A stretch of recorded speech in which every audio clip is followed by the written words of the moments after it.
Olá, o Interesse Público começa agora. Fique com a gente e veja os destaques do programa de hoje. Obras do projeto habitacional que deveria abrigar mais de 300 famílias desalojadas para a construção do Portal da Amazônia, em Belém, no Pará, estão paradas. Ex-ribeirinhos reclamam da espera e vivem de forma improvisada há quase 10 anos.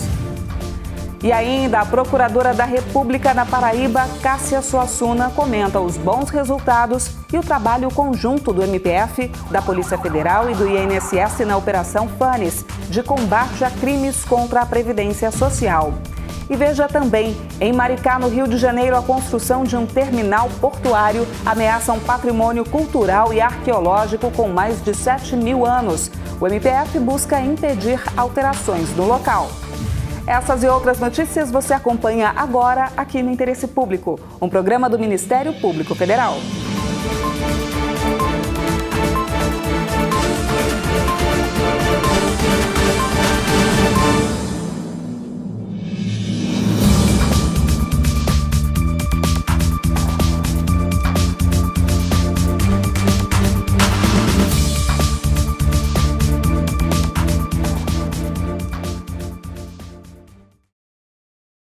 As mais de 300 famílias que tiveram que deixar suas casas há 9 anos em Belém, no Pará, por causa das obras do Portal da Amazônia, que busca revitalizar a orla da capital, continuam sem moradia definitiva. O Ministério Público Federal cobra informações da Prefeitura de Belém e a conclusão do projeto habitacional onde essas famílias deveriam ter sido instaladas. O repórter Magno Barros foi até lá e mostra como vivem os antigos ribeirinhos e a situação da obra abandonada. Morar em uma casa alugada, medindo 42 metros quadrados, não foi o que prometeu a Prefeitura de Belém para a Dona Maria Lisboa e outras 305 famílias desabrigadas para a revitalização da orla no projeto Portal da Amazônia. Poxa, e como é que a gente se acha? Não tenho nada mais, senão esta filha. As coisas tudo minha demorou, não trabalhei tanto, demorou tudo, porque hoje aqui, já fiz 5 mudanças. Outro morador que vem sofrendo ao longo desses 9 anos de espera é o seu Mauro Tavares, hoje representante das famílias desalojadas. Aí veio a proposta do município de Belém, que a família tinha que se retirar do local, que eles iam urbanizar, fazer o saneamento e fazer as 306 habitações. O sonho está bem aqui, à vista, ter a casa revitalizada na frente da orla. O problema é que a obra não evoluiu e quase 10 anos depois, as famílias que foram desalojadas vivem de aluguel e carregam as lembranças da antiga moradia. O Ministério Público Federal acompanha o empreendimento Portal da Amazônia desde a concepção do projeto e já apontou várias irregularidades. Houve diversas falhas no licenciamento ambiental. E também o Ministério Público propôs ações de improbidade e ações penais em razão de problemas na obra de desvio de recursos. O Ministério Público trabalha para garantir a participação das famílias nas decisões futuras. Um termo de ajustamento de conduta ou ação judicial cobrando perdas e danos, ou ainda danos morais coletivos, são possibilidades que serão levadas para uma reunião envolvendo Prefeitura e as famílias desalojadas. Está evidente uma coisa que nós consideramos gravíssima, que é aquela perda do sentimento de vizinhança. Então, o dano moral ele está aí. Se quebrou uma comunidade que tinha laços de vizinhança, laços de parentesco, laços de amizade, e essa situação indefinida por 10 anos causou exatamente o que o senhor viu lá, principalmente com as pessoas mais idosas. Espero que eles tenham dó, doer, ter a consciência de nós entregar nossa casa sem poder fazer.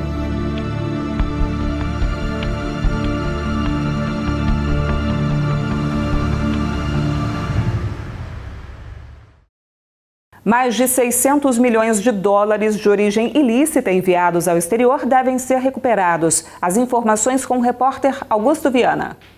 Representantes do Ministério Público Federal e da Advocacia Geral da União se reuniram em Brasília para tratar da criação de um mecanismo que irá acelerar o processo de devolução de valores de origem ilícita enviados para outros países. Segundo a Procuradoria-Geral da República, existem 14 casos como esse em análise que somam 650 milhões de dólares, mais de 2 bilhões de reais. Será uma ferramenta digital interligando dois órgãos para agilizar a recuperação desses ativos. Essa atuação conjunta vai representar uma solução prática de combate ao crime organizado e à corrupção. No próximo bloco, vamos falar sobre um problema que afeta mulheres vítimas de violência. Em Campinas, no estado de São Paulo, o centro de atendimento que deveria acolher essas mulheres até hoje não saiu do papel.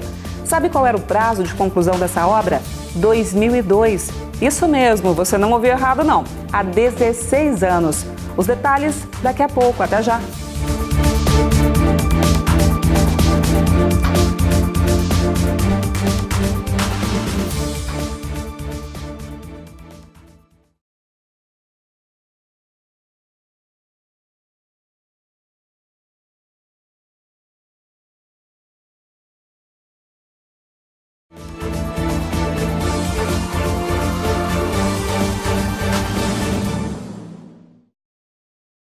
Em Campina Grande, na Paraíba, o Ministério Público Federal trabalhou para desarticular uma organização criminosa que fraudava benefícios previdenciários e empréstimos. Esta foi a Operação Fanes, que se tornou modelo de boas práticas em investigações previdenciárias. E por que foi esse sucesso? A repórter Madalene Machado explica agora.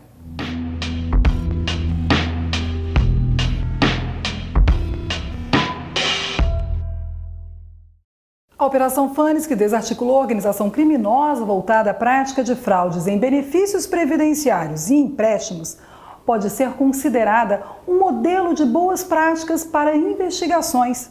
A atuação conjunta entre MPF, Polícia Federal e INSS apresentou resultados em apenas 5 meses. Sobre esse assunto, eu converso com a Procuradora da República na Paraíba, doutora Cássia Suassuna. Doutora Cássia, muito obrigada por participar do programa Interesse Público.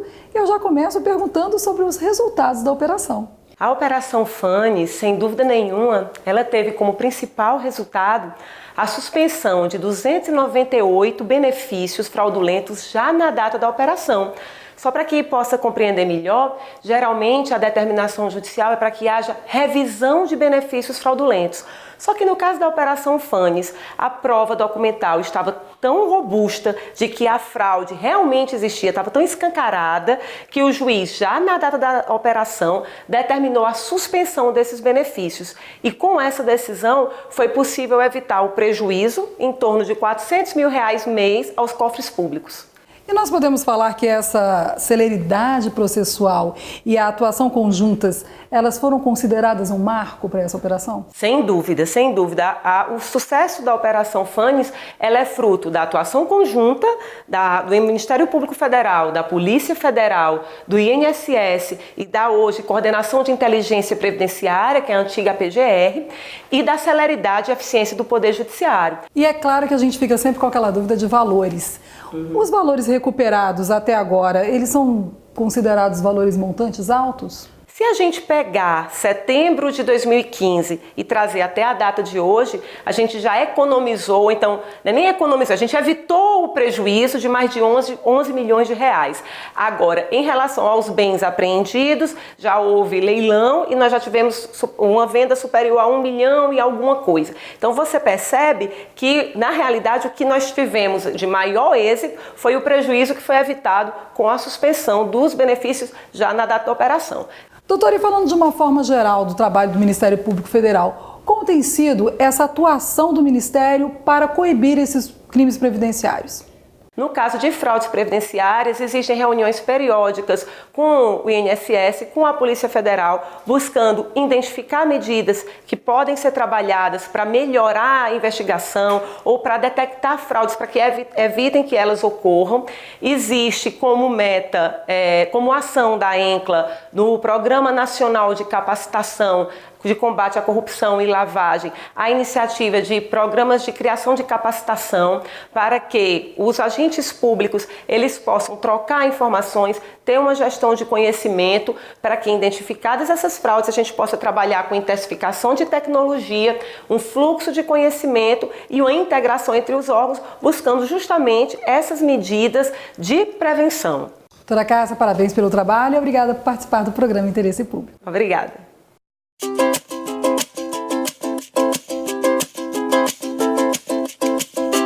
Você sabia que enviar dinheiro para fora do país sem declarar é crime? Em Manaus, um casal foi condenado e preso por ter movimentado mais de $300 mil não declarados às autoridades. Crime de evasão de divisas é crime contra o sistema financeiro, com pena de até 6 anos de reclusão e multa. Quer mais informações desse tipo? Acesse facebook.com/mpfederal.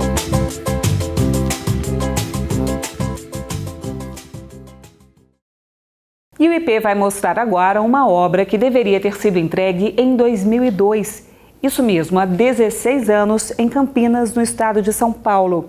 A unidade de atendimento a mulheres vítimas de violência até hoje não saiu do papel. O Ministério Público recorreu à Justiça contra a Prefeitura de Campinas para cobrar a construção do centro de atendimento. Por quase 3 anos, essa mulher, que prefere não ser identificada, lutou para colocar um fim nas ofensas verbais, perseguições, ameaças de morte e até agressão física que sofria dentro da própria casa. Ela só conseguiu terminar com a violência quando decidiu procurar apoio. A primeira vez foi uma violência na questão da perseguição, né, e acabou acontecendo a violência física, a agressão física. Eu fui, registrei um BO, mas as violências psicológicas continuaram, com relação à proibição de eu sair de casa, ameaças, né, de morte, agressões verbais, agressão com relação ao financeiro, de não querer pagar a pensão da minha filha. Um levantamento do Núcleo de Gênero do Ministério Público de São Paulo indicou que o Brasil apresentou mais de 4.000 homicídios dolosos de mulheres em 2017, um aumento de 6,5% em relação ao ano anterior. Em Campinas, o projeto do Centro de Referência e Atenção Integral à Mulher, CRAIM, já era para estar funcionando desde 2012 e deveria realizar cerca de 1.000 atendimentos mensais, mas por enquanto ainda não saiu do papel. Daquilo que a gente apurou, o problema são entraves burocráticos. A prefeitura não conseguiu fazer a chamada fase interna da licitação, não conseguiu desenvolver os orçamentos, os projetos detalhados e, com isso, o dinheiro ficou parado e a obra, infelizmente, não foi executada. A Prefeitura de Campinas informou que a obra do CRAIM está orçada em 12 milhões e que só recebeu, por enquanto, 3,5 milhões e não disse se conseguirá cumprir o cronograma pedido na Justiça pelo MPF para o andamento do projeto. É ruim porque a pessoa continua sendo agredida, não está sendo resolvido, né? Essa obra é de suma importância, principalmente para nós mulheres. Eu sou a base da pirâmide, eu sei o sofrimento que nós passamos por falta de uma estrutura e de um socorro imediato. Enquanto isso, as mulheres vítimas de violência aqui de Campinas contam com a assistência dos voluntários de ONGs, como a SOS Ação Mulher e Família. Todo o atraso revela que muitas pessoas deixaram de ser, vamos dizer, acompanhadas, atendidas, né? E verificando a sua possibilidade de uma melhoria de condição de vida. O Ministério Público Federal entrou com uma ação civil pública pedindo a retomada do projeto e um cronograma da Prefeitura. Porque a mulher, ela é forte, mas a gente tem que ver que a gente tem sentimentos.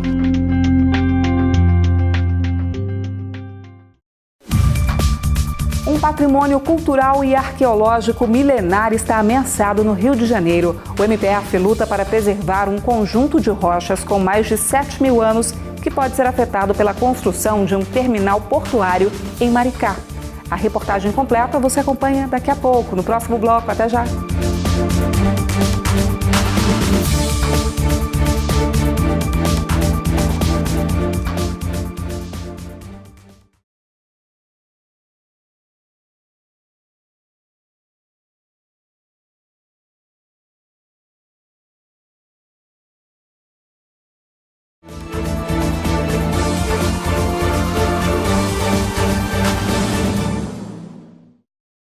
A construção de um terminal portuário em Maricá, Rio de Janeiro, ameaça um conjunto de rochas com mais de 7.000 anos. As chamadas Beach Rocks são tão importantes que foram descritas pelo naturalista inglês, o pai da teoria da evolução, Charles Darwin, quando ele passou pelo Brasil em 1832.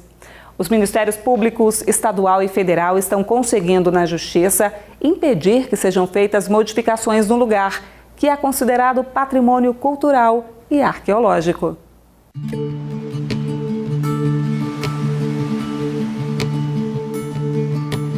Jaconé continua a mesma vila de praia desde que começou a ser povoada no início da década de 1970. Pescadores, surfistas, aposentados, veranistas e quem mais vive por aqui gosta mesmo é da tranquilidade do lugar. O que ameaça a paz dessa gente é questionado por diversos pesquisadores, ambientalistas e pelos próprios moradores de Jaconé. A construção de um terminal portuário para cargas sólidas e granéis líquidos na localidade. A obra está sendo licenciada pelo Instituto Estadual do Ambiente. Descaracteriza uma área de praia que tem uma fauna que é endêmica, é ameaçada de extinção, mapeada ali. Em 1832, o naturalista inglês Charles Darwin, então um jovem de apenas 23 anos, fez uma viagem pelo Rio de Janeiro. A expedição ficou conhecida como Caminhos de Darwin e foi aqui na praia de Jaconé que ele reparou num tipo de formação rochosa diferente. Darwin foi o primeiro a registrar as chamadas Beach Rocks, ou pedras de praia. Um patrimônio de enorme valor cultural, científico e arqueológico. A ameaça sobre essas rochas é muito grave. Tem um monte de significados científicos que já foram estudados, que já foram publicados e ainda tem muita coisa o que fazer aqui para você pensar no como é que era o clima há 7.000, 5.000, 6.000 anos atrás, o nível do mar naquela época. O processo de tombamento estadual das Beach Rocks foi arquivado em 2015, sem ser submetido ao governador, como exige a lei. E desde então, os MPs estadual e federal conseguem evitar na justiça que a obra comece.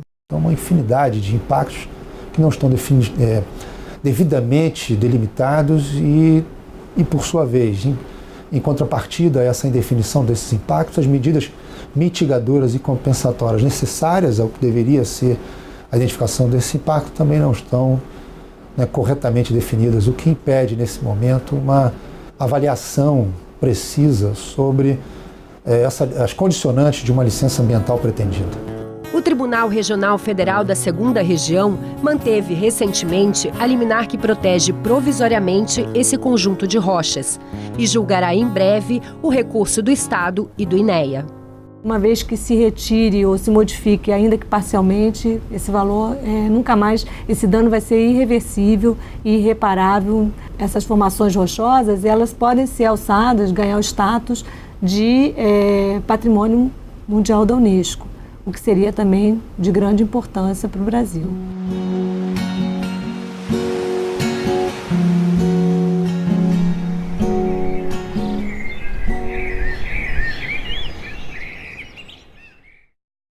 E antes de encerrar o programa, eu quero te fazer um convite. No dia 15 de abril, às 10 da noite, a TV Justiça exibirá o documentário inédito Maraiuatsed, O Resgate da Terra, produzido pelo Ministério Público Federal. O documentário, de 33 minutos, conta a história da remoção forçada dos Chavantes da sua terra tradicional durante a ditadura militar e a reconquista da terra. Quando os brancos chegavam na aldeia, eles falavam: "Vocês devem sair daqui. Eu vim, eu comprei a terra." Foi um grande sacrifício. Sabíamos a estratégia do branco. Primeiro, mandou sair daqui para um lugar que só tem varjão. Não há comida, não há caça, não há alimentação.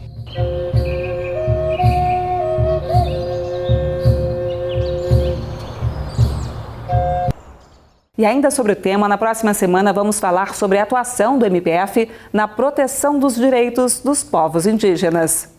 E o Interesse Público de hoje fica por aqui, mas você pode continuar acompanhando o programa pela internet. O site é mpf.mp.br. As nossas reportagens também estão no YouTube, youtube.com/tvmpf. O nosso e-mail é esse que aparece aí na sua tela. Muito obrigada pela companhia, te espero semana que vem. Até lá, tchau!